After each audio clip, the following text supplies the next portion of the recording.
Well, obviously we're thrilled to be moving forward in the NCAA tournament.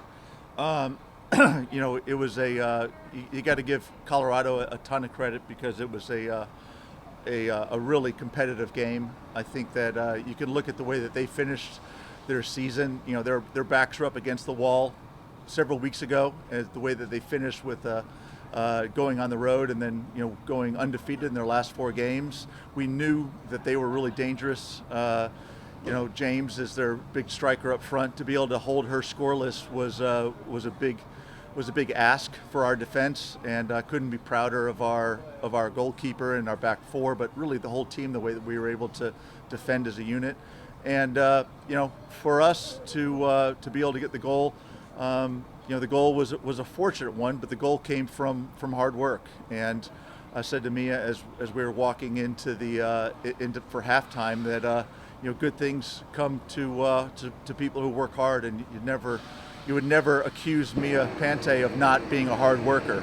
And the tackle, the hard work to be able to chase that ball down and to be able to put their player under pressure and to tackle that ball and then for it to go on goal and over the goalkeeper's head. And it's about time that we finally had a good break for us this season, because we've had so many tough breaks against us. Was a bit of the way the season had gone in so many different times where we had played some people, so tough, some really good players, really good teams all season long. So really happy for the players. Everyone defended hard.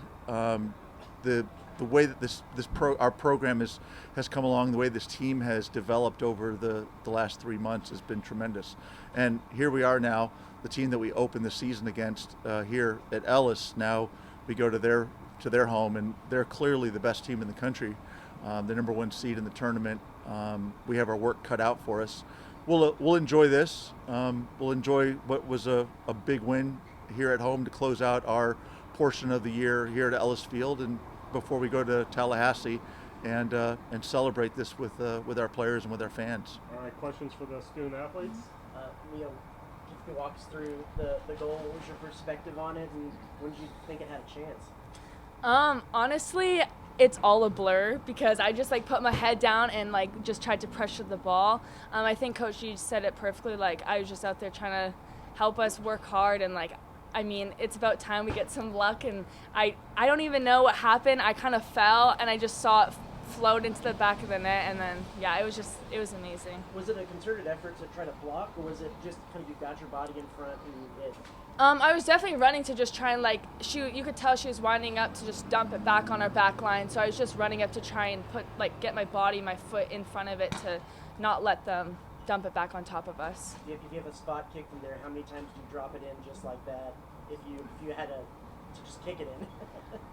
I don't know. But it was just, I think overall it was just defending as a whole team, and that's just what comes from that, is us working from the front to the back, and it was a whole team effort, but started with our goalkeeper Kenna. So it just shows how we were working together to get that in the back of the net. Jazz, when was the last time you played defensive midfield or kind of a 6? Called into that action and to kind of help clean things up? Yeah, it's been a while. I played maybe 5 minutes at Vanderbilt. I remember that.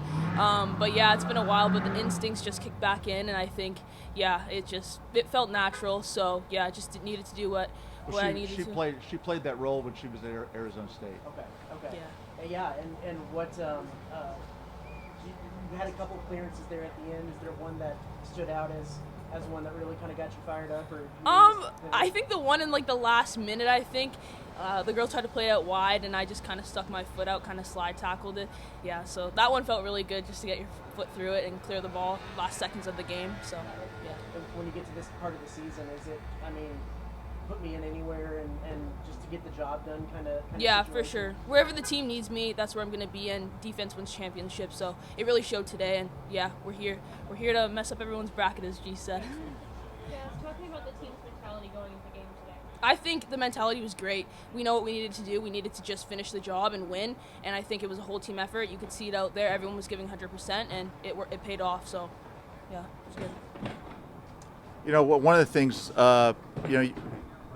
we talked a little bit at halftime about how we kept on looking. It seemed like we kept on looking for perfect shots, and it was a non-perfect shot that scored for us. But I was pleased with the amount of opportunities that we're still creating. Their goalkeeper had to make several big saves, even the last save in the last few seconds of the game. Saving a breakaway that we had to keep it from being 2-0. We had a shot when we got around when Kate Colvin got around the corner, a cutback cross that they cleared off the line. Several chances like that we had to break the game open. That you got to give Danny Sanchez's team a lot of credit, because they kept defending hard to keep us from breaking it open, to keep it close. Which, for the fans, it was just another Texas A&M soccer game. It was on the edge of your seat, end to end, and so when we brought Jazmine back in as a midfielder, it was to give Taylor Pounds a little bit of a break, because the game was getting so stretched. Anderson Williams did a great job in there trying to kind of keep the game in check a little bit, but that was a lot of it was just to try to spell our midfielders a little bit, to keep the game a little bit more under control. And we're going to have to, we'll that's one of the things that our team does is, we expend a lot of energy, and the game against Georgia was one of those games. The referee did a personal record of his, for MLS games and NCAA games, just refereeing one of our games. He did more than 10 miles to try to keep up with it, and that's just kind of the way our games go. It's a high impact game, so really proud of the effort that the players put in, and that's what it takes to win. Jazz, I know Leah mentioned it, but how good is it? I know there's so many times after these games we've talked about unlucky goal, unlucky this, to have the ball kind of bounce y'all's way once. Does it feel a little bit of vindication? Yeah, it feels good. Definitely to have the luck on our side. I remember, I think there was a foul, and when I scored, it got called back, so that was a bit unlucky. But yeah, I think we got a lot of luck, so it felt good. Yeah.